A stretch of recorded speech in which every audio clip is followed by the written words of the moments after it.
வணக்கம் திரு சுப்பிரமணியன். வெள்ளத்தால் பாதிக்கப்பட்ட தனது காரை சரி செய்ய 75,000 ரூபாய் வரை செலவிட வேண்டியிருப்பதாக கடலூர் நேயர் சார்லஸ் என்பவர் குறிப்பிட்டிருக்காரு. அதாவது காம்ப்ரஹென்சிவ் பாலிசி எடுக்காம விபத்து மற்றும் ஓட்டுநருக்கான பாலிசி மட்டுமே எடுத்திருப்பதால இழப்பீடு பெற இயலாது என தனது நண்பர் கூறுவதாகவும் அவர் தெரிவித்திருக்காரு. இது குறித்து உங்களுடைய விளக்கம்.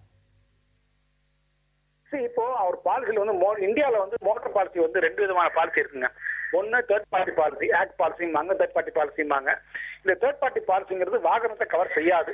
வாகனத்துக்கு வெளியில இருக்கிறவங்க, அதாவது வாகனத்துக்கு தாண்டி காரோ பஸ்ஸோ லாரி எதுவாக இருந்தாலும் வாகனத்துக்கு வெளியில இருக்கக்கூடிய தேர்ட் பார்ட்டி அவர்கள் யாராக இருந்தாலும் சரி, அது மனிதனாக இருந்தாக்க அவங்களுடைய டெத்து இல்ல டிசபிலிட்டி அவங்களுக்கான கவரேஜ் கிடைக்கும். இல்ல வெளியில இருக்கிற பொருட்கள், மற்ற பொருள், இந்த வண்டியை தவிர மற்ற வேற ஏதாவது பொருள் சேதம் அடைஞ்சு போச்சுனாக்க, இந்த வண்டி யூஸ் பண்ணும்போது மற்ற வண்டி ஏதாவது சேதம் ஆயிடுச்சோ, வண்டியோ பொருளோ எதுவாக இருந்தாலும் எனி பொருள் எனி திங் அது டேமேஜ் ஆயிடுச்சுன்னா அது கவர் கிடைக்கும். வண்டிக்கு உள்ள ஓனரை தவிர மற்றவங்களுக்கு வண்டிக்குள்ள இருந்தாங்கனாக்க அவங்களுக்கு அவங்களையும் தேர்ட் பார்ட்டியா ட்ரீட்மெண்ட் பண்ணி அவங்களுடைய இறப்பிற்கு ஒரு இழப்பீடு கிடைக்கும். வண்டியை பொறுத்த வரைக்கும் கவர் வேணும் அப்படின்னாக்க அது காம்ப்ரஹென்சிவ் பேக்கேஜ் பாலிசி எடுத்தா மட்டும்தான் கிடைக்கும். இந்த காம்ப்ரஹென்சிவ்ல விதவிதமான பாலிசி இருக்கு. முந்தி பாத்தீங்கன்னாக்க வெறும் தேர்ட் பார்ட்டி காம்ப்ரஹென்சிவ் 2 தான் இருந்தது. இப்ப இந்த காம்ப்ரஹென்சிவ்லயே விதவிதமான கவரேஜ் கிடைக்குது. வெறும் நெருப்புனால ஆன கவரேஜ் பிளஸ் தேர்ட் பார்ட்டி, திருடு போனா மட்டும் பிளஸ் தேர்ட் பார்ட்டி, திருடு போனா பிளஸ் நெருப்பு பிளஸ் தேர்ட் பார்ட்டி, இது மாதிரி விதவிதமான கவரேஜஸ் இன்னைக்கு கிடைக்குது.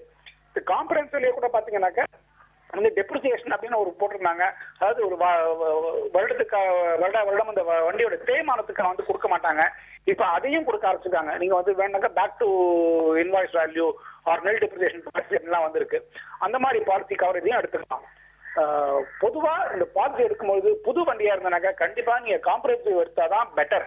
வண்டி வயசாக ஒரு 10 வருஷம் 15 வருஷம் அதெல்லாம் இன்சூரன்ஸ் கம்பெனி தரமானு சொல்லுவாங்க. பட் ஸ்டில் நீங்க இன்சூரன்ஸ் பண்ணி எனக்கு காம்ப்ரஹென்சிவ் கவர் தான் வேணும்னு சொல்லி வாங்கிக்கலாம். அப்படி இந்த காம்ப்ரஹென்சிவ் கவர் எடுத்தால் மட்டுமே வண்டி கவர் ஆகும். இப்ப இவர் எடுத்த பாலிசி எனக்கு புரிஞ்ச வரைக்கும் இது தேர்ட் பார்ட்டி பாலிசி எடுத்திருக்காரு. இந்த தேர்ட் பார்ட்டி பாலிசியில வண்டியை தவிர மற்ற ஏதாவது சேதம் ஏற்படுதுனாக்க அதுக்கான கவரேஜ் கிடைக்கும்.